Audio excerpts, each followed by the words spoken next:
The Squarespace Super Bowl ad with Emma Stone is one of the most gorgeous, cinematically beautiful ads. And the story is broken. And I want to break down why. Story teardown. And build up. So first I get this email from Squarespace. You say, email, oh, Emma Stone's crying, she's sad. Imagine I am Emma Stone, but wait, I'm not actually Emma Stone. There's some kind of intrigue, but it's already not really making sense. So the Super Bowl spot called Unavailable. It's directed by Yorgos Lanthimos. Retro, typo. It's black and white, looks like 35 millimeter. And the whole premise is she's alone in this weird Alcatraz mansion. And it's these gorgeous, again, black and white, stark shadows. And assistants on roller skates bring her a laptop. And she's like, oh, can I register for emmastone.com? Oh no, unavailable. Okay, so her domain is unavailable and she's upset.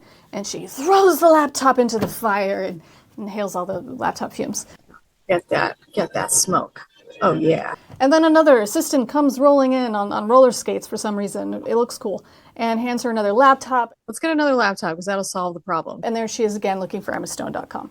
So immediately my brain is going, does she not know, like, she's Emma Stone, right? Like, she has resources. She could just buy the domain, find the person in Ohio who owns it, like get a lawyer. You're Emma Stone. There is another ad in this campaign called A Negotiation where she figures out, I can try to find who owns the domain and stop ruining all these laptops. Look at that collection. In Negotiation, she's there with another assistant in a movie trailer. No roller skates this time. And the assistant is on the phone with the owner of emmastone.com, the person who took it before she could get to it. He says you won't sell. He's posturing. Yeah, he's posturing. You're posturing. Okay, what's the offer? He says, what's the offer? The offer is I'm Emma Stone, and I should own emmastone.com. So the guy's like, hey, what's the offer? And Emma Stone is, through her assistant, Emma Stone says, the offer is, I'm Emma Stone and I should own emmastone.com. This character is already like not likable. I'm not rooting for her. And it goes on. He says he doesn't know who Emma Stone is. There's a back and forth. The guy's like, I don't know who Emma Stone is. And it turns out he does actually. He wants her to attach her name to a script that he wrote. So a little extortion going on. Ha ha ha. And then Emma Stone gets on the phone. You listen to me, you little piece of I make one phone call, literally one, and your life becomes a bureaucratic sinkhole. Your bank will believe you're deceased. Your mother will start a prayer email chain. Your mail will be forwarded to some guy named Dale in Wisconsin. People will look at this exact moment and they'll say, wow, that's when it all really went to hell for him. Bye.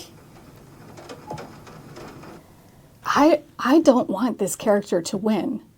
This is missing one of the crucial parts of storytelling, is this connection to the character. You want to root for them. Even if they're a villain, we root for Tony Soprano because we connect to something in him. We see the good in him. We see a possible redemption arc. But this character, what's she going to do when she owns all the domains? It kind of seems like no good. And the biggest problem, I think, is the insight of this campaign is built on ego. You should be really concerned about protecting your personal brand. Okay, sure, but read the room. People with money are taking over increasingly. It looks like an oligarchy controlling the world. And this particular spot is, oh, feel bad for me, the millionaire who didn't register her vanity URL. This campaign culminates in a PSA at emmastone.com, which she now owns, right? And she's revealing the stakes or the consequences of her not getting emmastone.com for all of these years. Oh, it's sad. It's tragic. Suffering this silence. Hidden from my family, my friends, and you. Living in constant fear of losing more and more domain names. Come on. The tone is just off.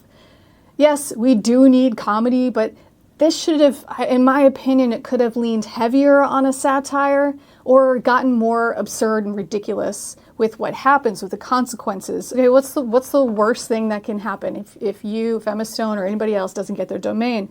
It's not like, oh no, my vanity, I'm so ashamed, somebody got it before I did, while I was winning Oscars or whatever, paying my taxes, like trying to afford eggs. The worst things I think could happen is somebody taking your identity. Like, what if somebody took over EmmaStone.com to create a conspiracy channel about how all the Hollywood elites are lizard people? What if the site was just a redirect to all of Emma Stone's competitor films? What if somebody was using her name to sell supplements? There's a story, a real nightmare. Because somebody's stealing your voice and your identity and putting stuff out there in your name, that maps to a much bigger anxiety that the culture, our country is feeling right now, which is who gets to control the narrative.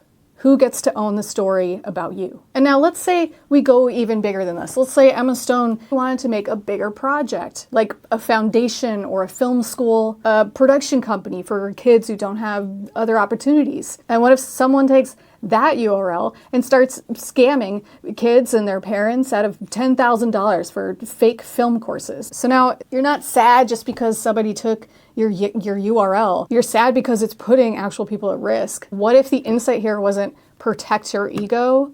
It's protect your ability to create a world that's more meaningful. The number one commandment of storytelling is make me care. And I do not care about this character. I actually don't want her to win. I'm not feeling any stakes. I'm not feeling compelled to own something because somebody might take it away and I might throw a tantrum on my island with only rich people on it. What? So I don't know. It doesn't matter how beautiful your ad is if you're trying to connect with people. I think people will walk away thinking that that was legitimately one of the most gorgeous ads, but it just almost makes something and then doesn't. Also, by the way, I went to whois.com to see who owns this, and like the registrar isn't even Squarespace. It's a Mark Monitor, which is a corporate domain protection service. So EmmaStone.com, the flagship of Squarespace, does not show as registered to Squarespace. It's just another thing that makes it feel more hollow. That's the teardown. If you want more of these, I don't know, subscribe, tell me in the comments, tell me what you think. Let's keep breaking down stories until we only get good ones. And may the best story win. Pew pew!